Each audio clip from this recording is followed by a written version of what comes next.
요한복음 5장 16절에서 30절, 제가 가진 새로운 개역개정 성경책은 신약 성경 150페이지에 있습니다. 우리 한 절씩 한 절씩 교독하도록 하겠습니다. 제가 16절 읽겠습니다. 그러므로 안식일에 이러한 일을 행하신다 하여 유대인들이 예수를 박해하게 된지라.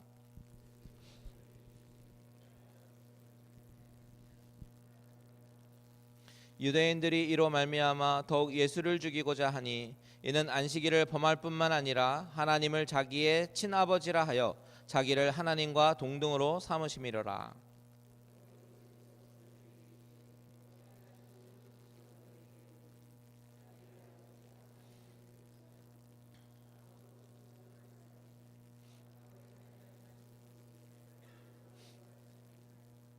아버지께서 아들을 사랑하사 자기가 행하시는 것을 다 아들에게 보이시고 또 그보다 더 큰 일을 보이사 너희로 놀랍게 여기게 하시리라.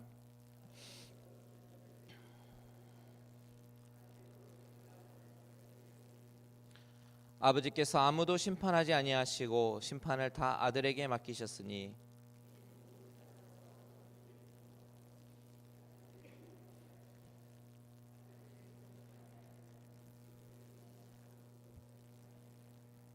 내가 진실로 진실로 너희에게 이르노니 내 말을 듣고 또 나 보내신 이를 믿는 자는 영생을 얻었고 심판에 이르지 아니하나니 사망에서 생명으로 옮겼느니라.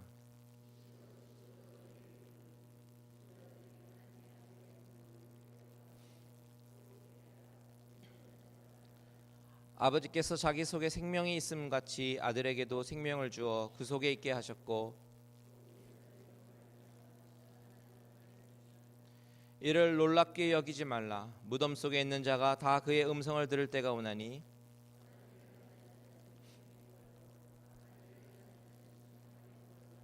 다 같이 있습니다. 내가 아무것도 스스로 할 수 없노라. 듣는 대로 심판하노니 나는 나의 뜻대로 하려 하지 않고 나를 보내신 이의 뜻대로 하려 함으로 내 심판은 의로우니라. 아멘. 잠시 기도하시겠습니다.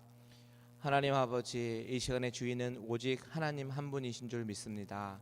하나님께서 말씀하여 주시고 아버지 하나님, 겸손히 우리가 주님의 말씀을 믿음의 눈으로 듣고 아버지 하나님 말씀으로 순종하며 나아갈 수 있는 우리들의 모습 되게 하여 주시옵소서.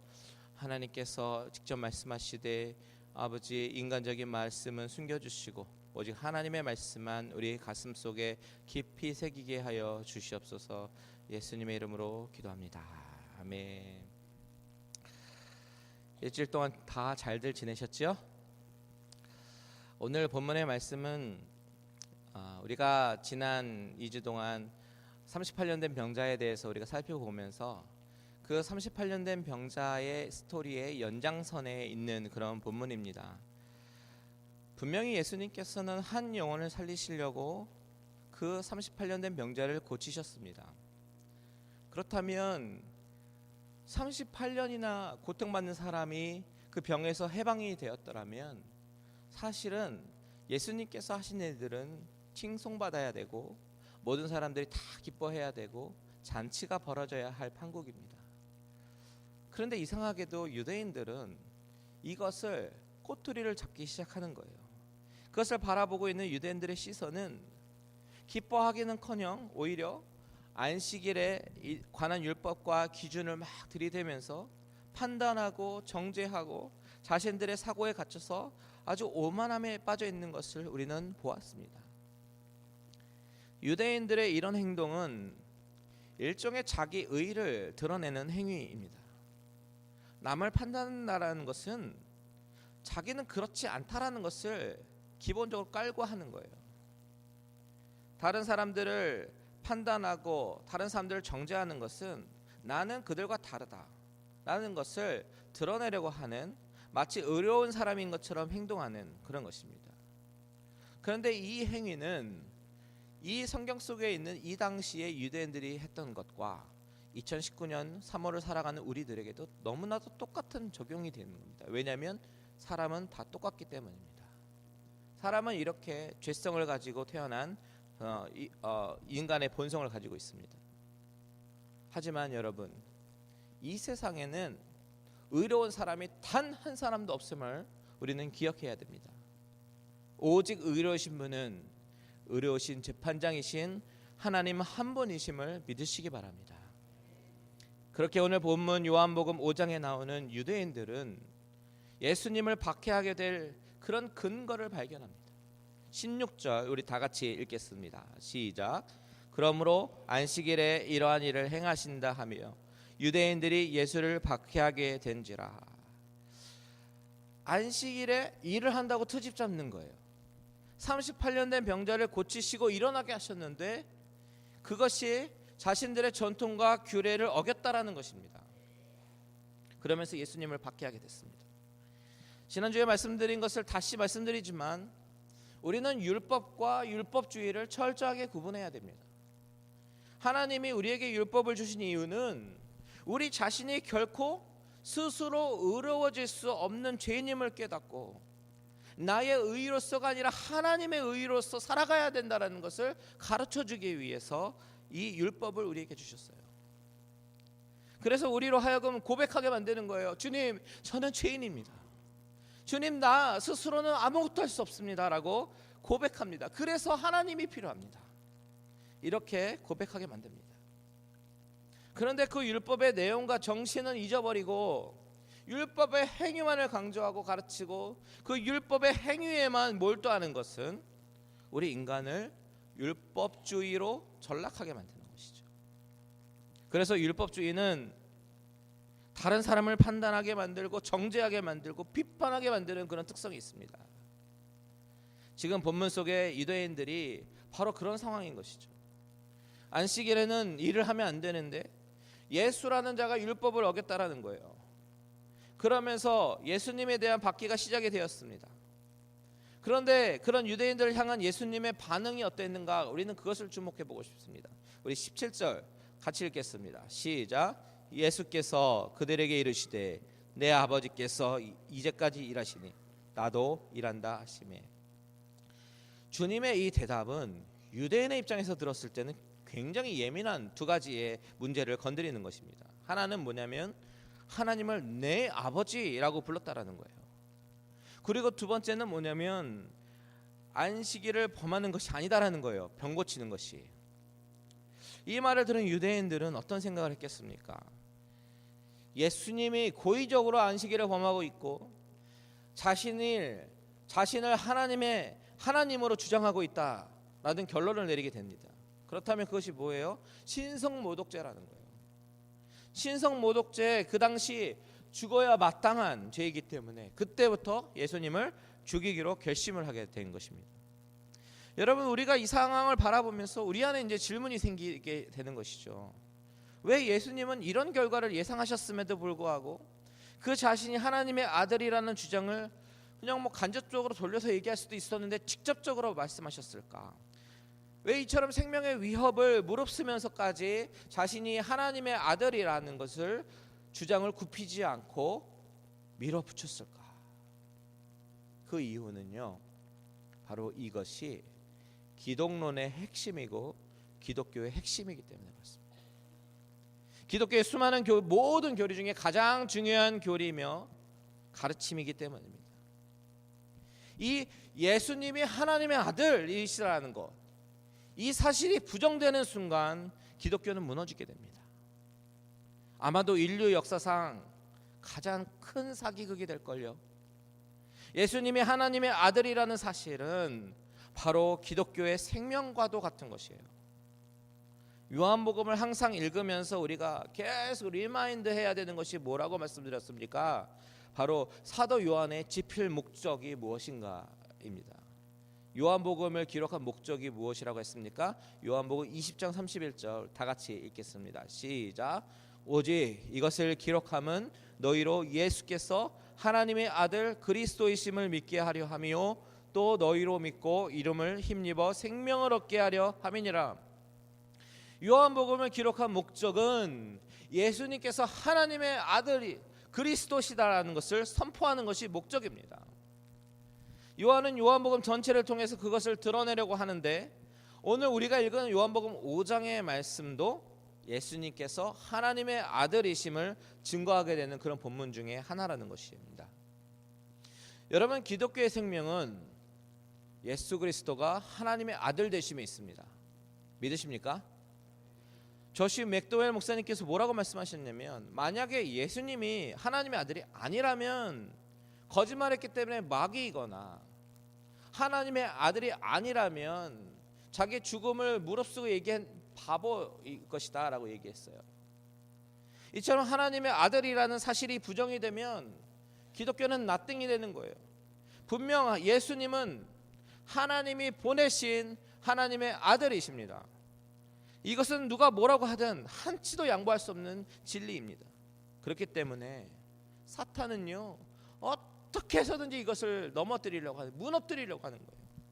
많은 사람들을 미혹해서 예수님의 신성을 잃게 만들거나, 예수님의 인성을 잃게 만들어서 인간 예수로 만들거나, 아니면 정말 예수님의 구속사역을 약화시키는 교리를 만들어서 사람들을 미혹하고 또 미혹하고 넘어뜨리게 만듭니다. 왜냐하면 예수님이 하나님의 아들이라는 것만 무력화시키면 사탄의 입장에서는 대성공이거든요. 그래서 우리가 철치 히스토리를 보면요, 교회사를 보면 과거에서부터 이 논쟁이 끊임없이 이어지는 것을 보게 됩니다. 주후 352년에 열린 니케아 종교회의라고 있는데, 이 종교회의가 바로 그것을 열띠게 토론했던 그런 장소였습니다.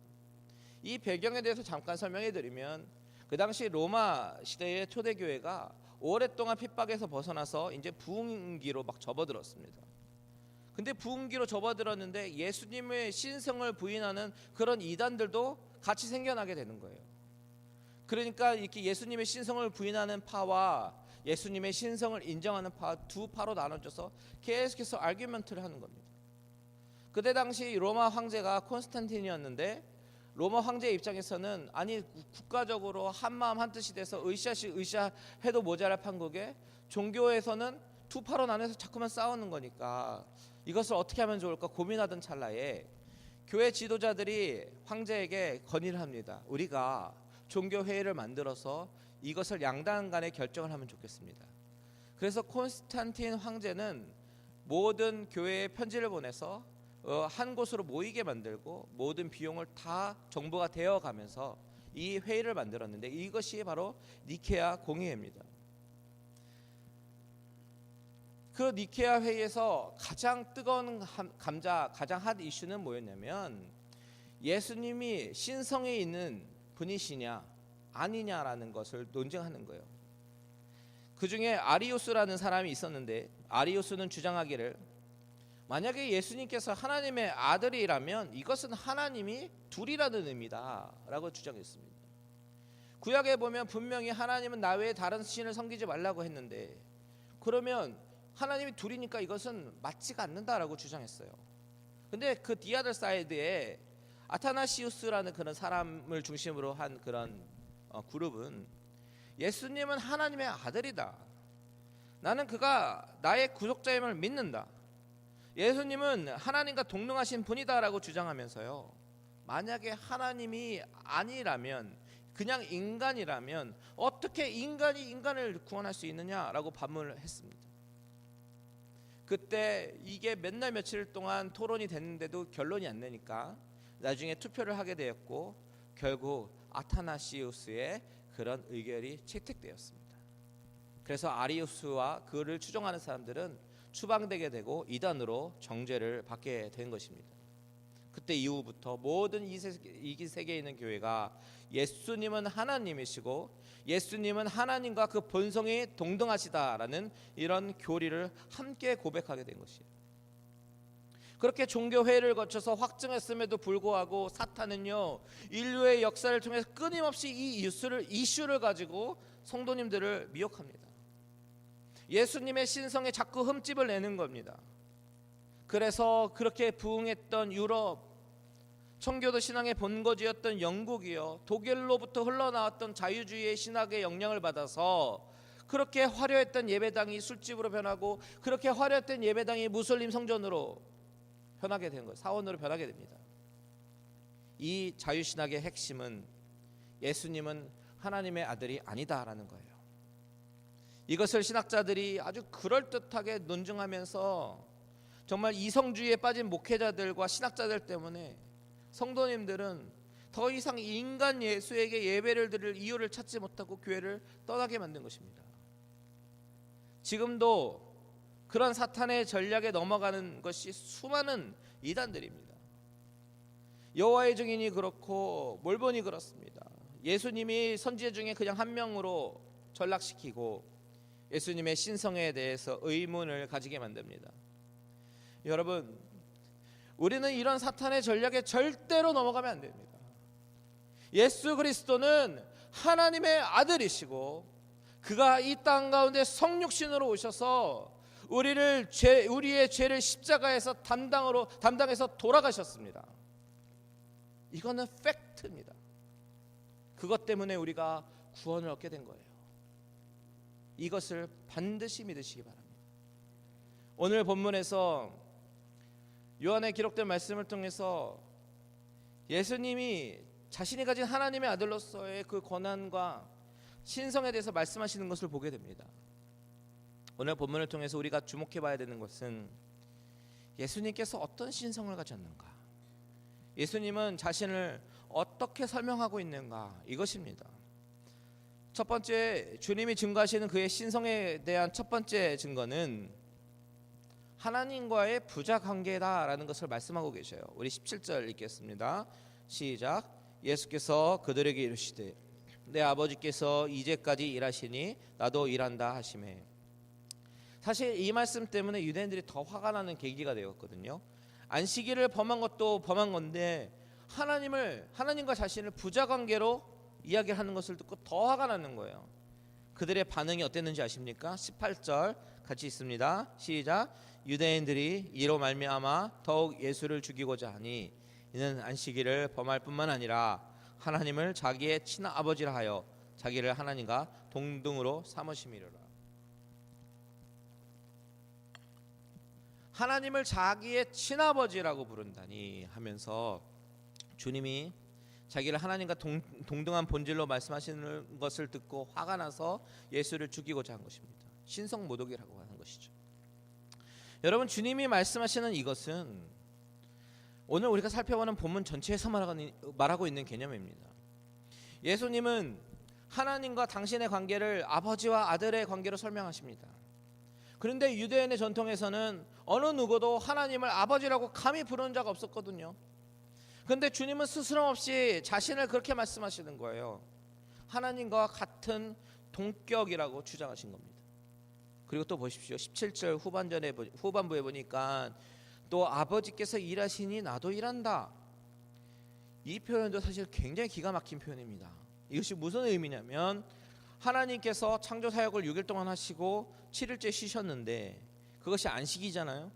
그런데 그렇다고 하나님께서 이 세상을 통치하시고 이 세상을 다스리시고 이 세상을 섭리하시고 우리와 함께 하시는 그 동행하심조차 쉬신 것이 아니라 그냥 창조 사역으로부터 쉰 안식을 이야기하는 겁니다. 성경은 창조로부터 하나님은 쉬셨지만 계속해서 피조된 세계를 돌보시고 섭리하시고 통치하시는 하나님이라고 증거합니다. 하나님께서 참새도 백합화도 돌보시는 하나님이시잖아요. 그런데 하물며 인간은 어떻겠습니까? 이런 개념을 가지고 주님께서는 안식일에 38년 된 병자를 고친 것은 하나님의 법을 어긴 것이 아니다. 그냥 하나님의 돌보심이다라고 말씀하시는 거예요. 이 주님의 요지는 하나님은 지금도 일하고 계시고 안식일에도 그리고 구원과 온갖 선한 것을 베풀어 주시는 하나님이시다라는 것을 말씀하고 계시는 겁니다. 내 아버지께서 이제까지 일하시니 나도 일한다라는 말씀의 요지가 바로 이것입니다. 이 주님의 일하심이라는 주제로 자신의 신성을 드러내신 것이죠. 두 번째로 19절을 통해서 하나님과 연합됨, 동등됨을 말씀하시면서 신성을 드러내십니다. 19절 다 같이 있습니다. 그러므로 예수께서 그들에게 이르시되 내가 진실로 진실로 너희에게 이르노니 아들이 아버지께서 하시는 일을 보지 않고는 아무것도 스스로 할 수 없나니 아버지께서 행하시는 그것을 아들도 그와 같이 행하느니라. 이 구절은요, 잘못 이해하면요, 오해하면요, 마치 주님의 신성을 부인하고 인성을 강조하는 것처럼 들릴 수도 있습니다. 근데 여기서 말하는 아버지께서 하시는 일을 보지 않고는 아무것도 스스로 할 수 없다라는 것은 마치 예수님은 자신이 의지가 없어서 하나님께서 아버지께서 시키는 일만 할 수 있다라는 그런 이야기가 아닙니다. 주님의 능력의 한계를 이야기하는 것이 아니라요, 예수님이 말씀하시는 것은 자신이 하나님의 아버지에 대항하는 존재가 아니라 종속되어져 있는 것임을 말씀하고 계시는 거예요. 하나님과의 연합됨, 하나님과의 하나됨을 강조하기 위해서 말씀하시는 거예요. 그래서 오히려 아버지께서 행하시는 그것을 아들도 그와 같이 행하느니라 라고 말씀하시면서 주님은 하나님과 부자로서 동등하시다, 본질이 동등하시다라고 선언하시는 겁니다. 신성을 드러내는 것이죠. 게다가 20절 보면요, 아버지께서 아들을 사랑하사 자기가 행하시는 것을 다 아들에게 보이시고 또 그보다 더 큰 일을 보이사 너희로 놀랍게 여기게 하시리라 말씀하시면서 아버지와 아들의 완전한 친밀함을 얘기하고 있고요, 숨김이 없는 그런 친밀함을 이야기하고 있거든요. 아버지는 아들을 너무 사랑하셔서 아버지께서 하시는 모든 일들, 목적과 계획과 방법을 아들에게 보여주십니다. 그러면서 여기서 더 큰 일을 보이사, 더 큰 일을 보이사라고 한 것은 38년 된 병자를 고치는 것보다 더 큰 일, 즉 죽음의 문제, 부활의 문제를 주관하시는 권세를 가지신 하나님이심을 21절을 통해서 말씀하시는 거예요. 나사로를 살리신 것처럼, 그리고 주님 자신도 죽으심과 부활에 대한 일을 보이시면서 너희로 놀랍게 여기게 하시리라 라고 말씀하시는 겁니다. 하나님과의 동등됨, 친밀함, 그리고 생명을 주관하시는 권세를 말씀하시면서 유대인들에게 자신의 신적인 존재를 드러내시는 겁니다.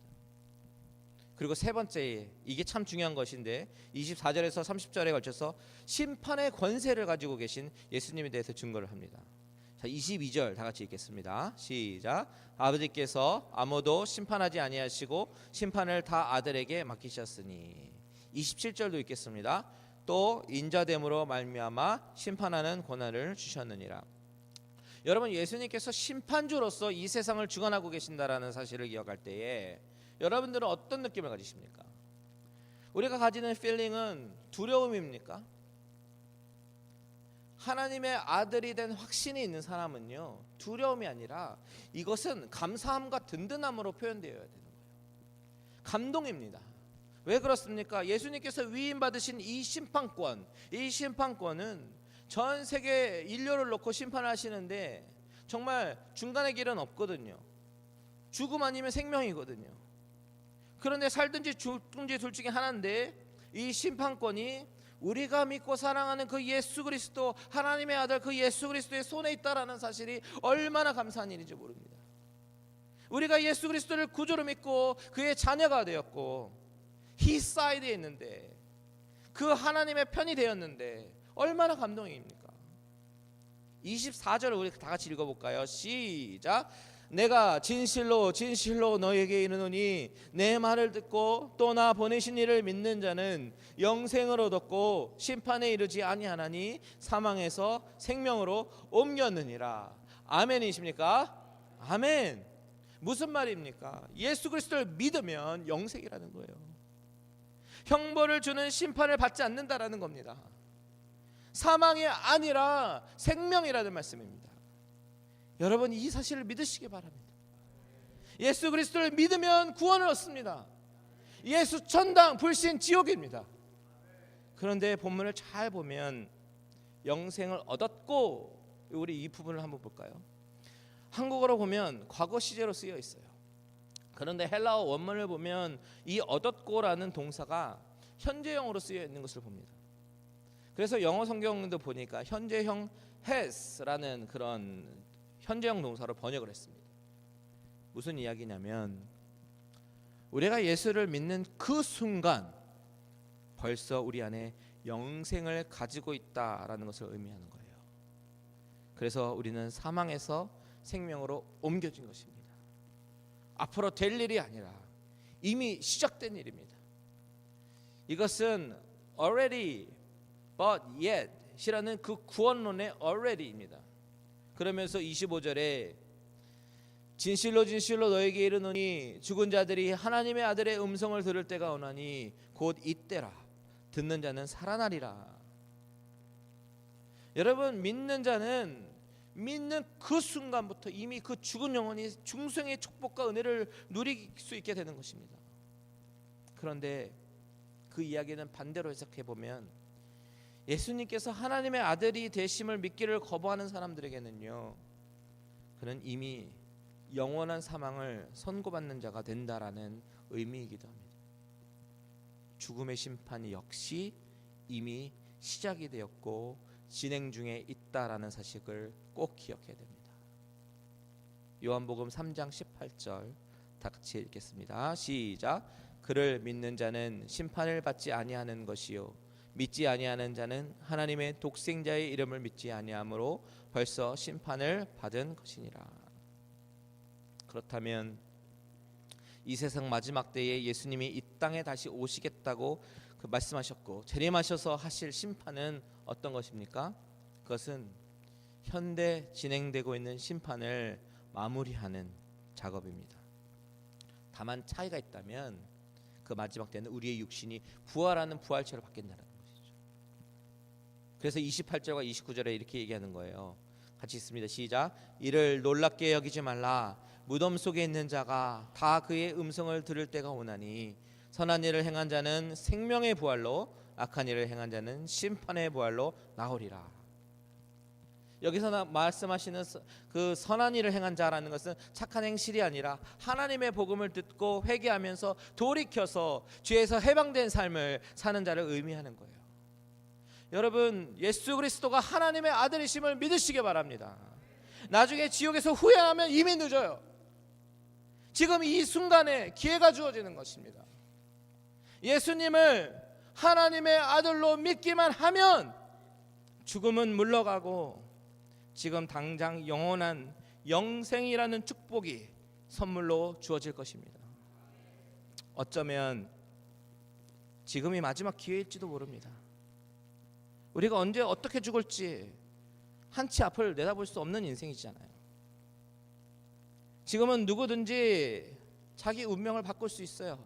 그런데 마지막 날 하나님께서 심판하실 때는 그때는 자기 운명을 스스로 바꿀 수가 없습니다. 마지막 날 예수님이 재림하시는 그 순간 그분은 심판석에 앉으실 것입니다. 그때는 늦습니다. 지금 기회가 주어질 때 하나님의 아들 예수 그리스도가 십자가에서 나의 죄를 사하셨다라는 이 복음을 받아들이시고 하나님의 자녀로 살아가시기를 바랍니다. 그리고 이미 구원의 확신이 있으신 분들은 하나님의 아들 되신 예수 그리스도를 만나는 사람마다 선언해야 합니다. 여러분들의 선언을 듣고 하나님께로 돌이킬 자가 분명히 있기 때문입니다. 하나님은 전도의 미련한 방법으로 인생을 구원할 계획이 있으십니다. 그 생명의 역사가 저와 여러분들을 통해서 우리 갈릴리 은혜교회를 통해서 일어나시게 되기를 주님의 이름으로 축원드립니다. 다 같이 일어나셔서